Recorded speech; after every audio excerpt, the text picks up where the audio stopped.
नमस्कार, स्वागत छ तपाईलाई जापानिज भाषा ज्ञान हबमा।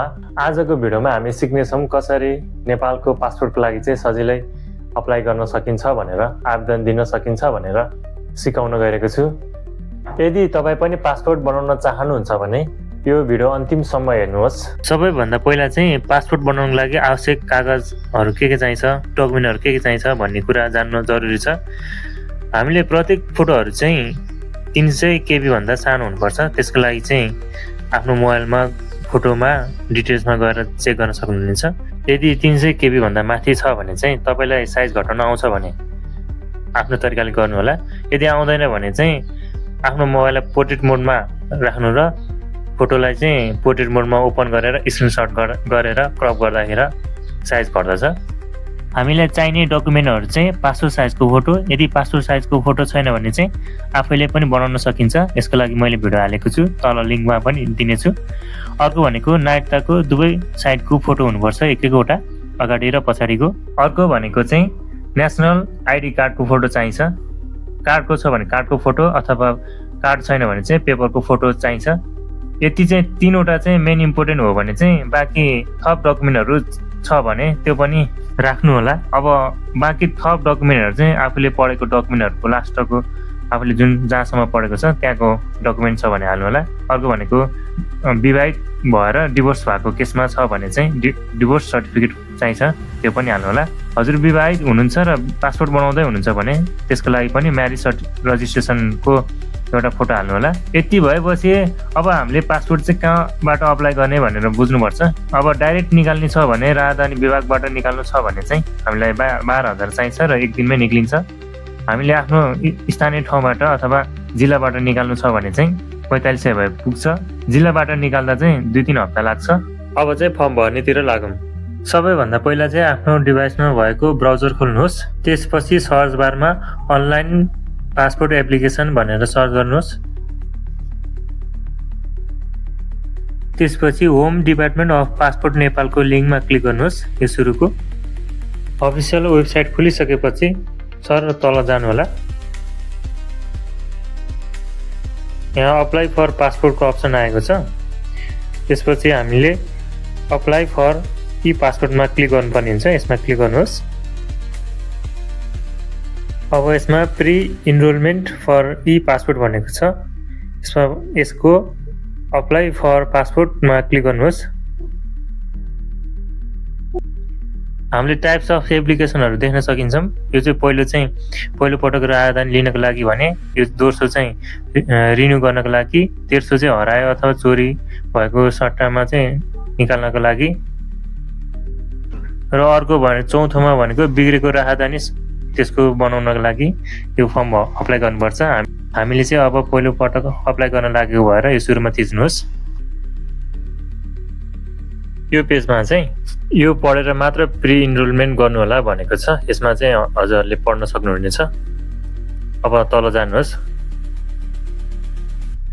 यसमा हामीलाई 2वटा अप्सन देखाएको छ, एउटा 34 पेजेस र अर्को 66 पेजेस भनेर। 34 पेजेस सेलेक्ट गर्ने होला। नर्मल्ली हामीलाई त्यो नै हुन्छ। 66 पेजेस चाहिँ बिजनेस प्रमोट गर्नेहरूको लागि चाहिँ चाहिरहन्छ, त्यही भएर 66 पेजेसको लागि उनीहरूको लागि हो। नर्मल्ली 34 नै ठिक हुन्छ। यसमा टिक लगाउनु होला। त्यसपछि प्रोसेसमा क्लिक गर्नुहोस्। माथि भनेको शर्तहरू सहमति छ भनेर आई एग्रीमा क्लिक गर्नुहोस्। स्वीकृतमा बुक एपोइन्टमेन्टको पेज खुलेको छ। एपोइन्टमेन्ट कन्ट्रीमा नेपालै राख्नु होला। बाहिरबाट हुनुहुन्छ भने ओदर्समा गर्नु होला। एपोइन्टमेन्ट प्रोभिन्समा चाहिँ आफ्नो अञ्चल सिलेक्ट गर्नु होला। यदि काठमाडौँबाट निकाल्न चाहनुहुन्छ भने चाहिँ डाइरेक्ट निकाल्न चाहनुहुन्छ भने चाहिँ बागमती गर्नु होला। नत्र भने आफ्नो जिल्लाबाट निकाल्न चाहनुहुन्छ भने आफ्नो प्रोभिन्स सिलेक्ट गर्नु होला। एपोइन्टमेन्ट डिस्ट्रिक्टमा आफ्नो जिल्ला सिलेक्ट गर्नु होला। अनि एपोइन्टमेन्ट लोकेसनमा आफ्नो जिल्ला नै सिलेक्ट गर्नु होला।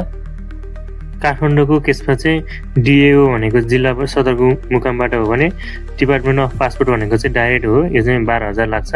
यसमा चाहिँ मैले डिपार्टमेन्टमा सेलेक्ट गर्दा चाहिँ यहाँ कुनै कोटा पनि देखिएन। अब अर्को चेन्ज गर्नुपर्ने हुन्छ।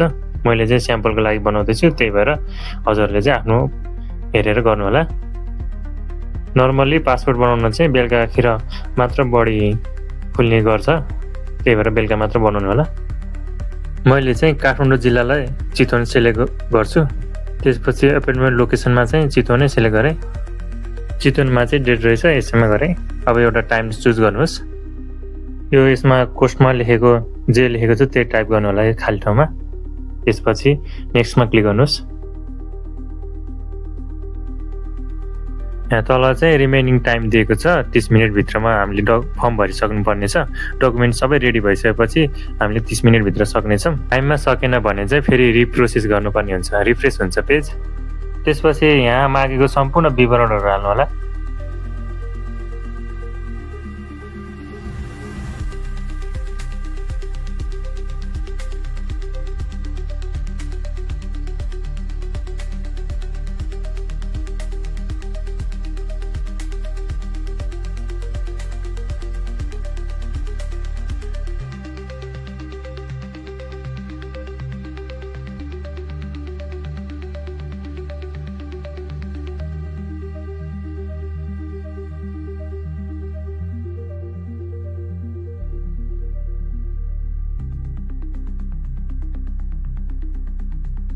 माथिको सबै भरिसकेपछि तलको सिटिजनसिप इन्फर्मेसनमा क्लिक गर्नु होला।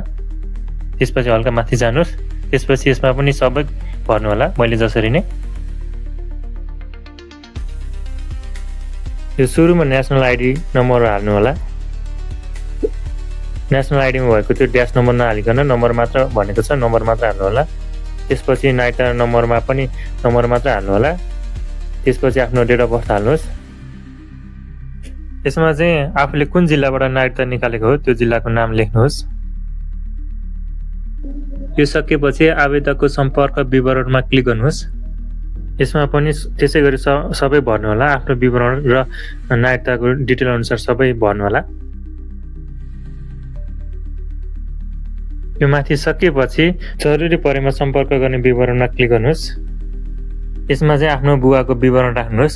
यदि बुवा हुनुहुन्न अथवा अरू कोही राख्नु हुनुहुन्छ भने पनि अरूको जसको राख्ने उसको विवरण राख्नु होला सबै। अब सबै सकेपछि नेक्स्टमा क्लिक गर्नुहोस्।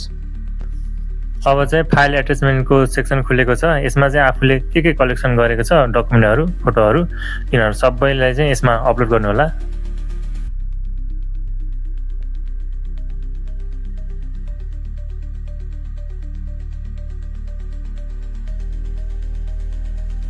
मैले चाहिँ स्याम्पलको रूपमा 3वटा फोटो मात्र अपलोड गरेको छु, नागरिकताको अगाडि र पछाडि र नेसनल आइडी कार्डको फोटोमा। त्यसपछि नेक्स्टमा क्लिक गर्नुहोस्। हाम्रो एप्लिकेसन समरी आइसकेको छ। अब हामीले भरेको फर्महरूको सम्पूर्ण विवरणहरू एकचोटि सर चेक गर्नु होला। मिस्टेक कतै छ भने रिएडिट गर्नु होला, नत्र भए क्याप्चा हानेर नेक्स्टमा क्लिक गर्नुहोस्। यतिखेर मेरो चाहिँ हाई ट्राफिक भोल्युम भनेर देखाइरहेको छ। यो चाहिँ मैले 3 बजीतिर गर्दाखेरिको समय हो भने अब म बेलुका फेरि ट्राई गर्नेछु। त्यसपछि चाहिँ अहिले मैले यो रेडी गर्दा चाहिँ बेलुकाको 7 बजेको रेडी भएको छ। अब भने चाहिँ यसलाई क्याप्चा हानेर सेभ गरिदिउँ अब भने हुन्छ। यसमा देखाएको नम्बरलाई चाहिँ कपी गरेर राख्नु होला कि त स्क्रिनसट गरेर राख्नु होला, पछि काम लाग्छ। त्यसपछि फिनिसमा क्लिक गर्नुहोस्। यति भइसकेपछि हाम्रो फर्म कम्प्लिट भएको छ। यो अब फाइललाई चाहिँ डाउनलोड गर्न लागि डाउनलोड पिडिएफमा क्लिक गर्नुहोस्। डाउनलोड भइसकेपछि हजुरले ओपन गरेर फाइल हेर्न सक्नुहुनेछ।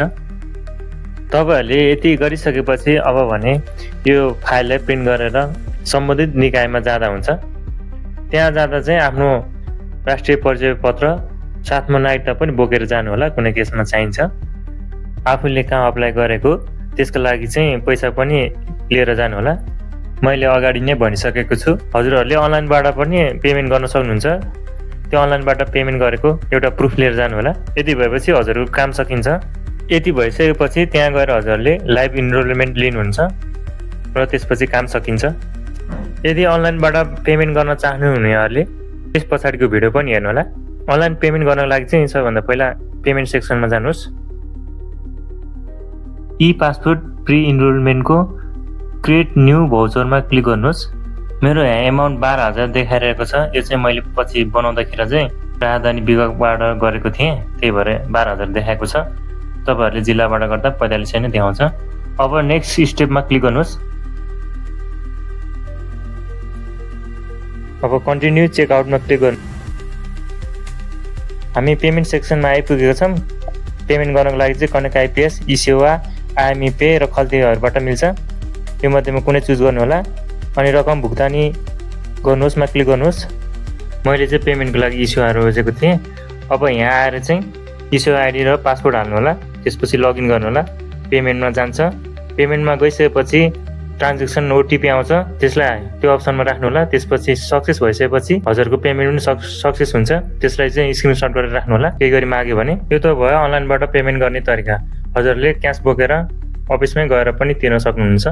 हजुरहरूले आफ्नो पासपोर्टको स्थितिबारे जानकारी लिनको लागि चाहिँ यहीँ आएर अप्लाईमा क्लिक गरेर भ्यू एप्लिकेसनमा क्लिक गरेर अघिको हामीले कपी गर्न लगाएको रिक्वेस्ट नम्बर र डेट अफ बर्थ हालेर सर्च गर्न सकिन्छ।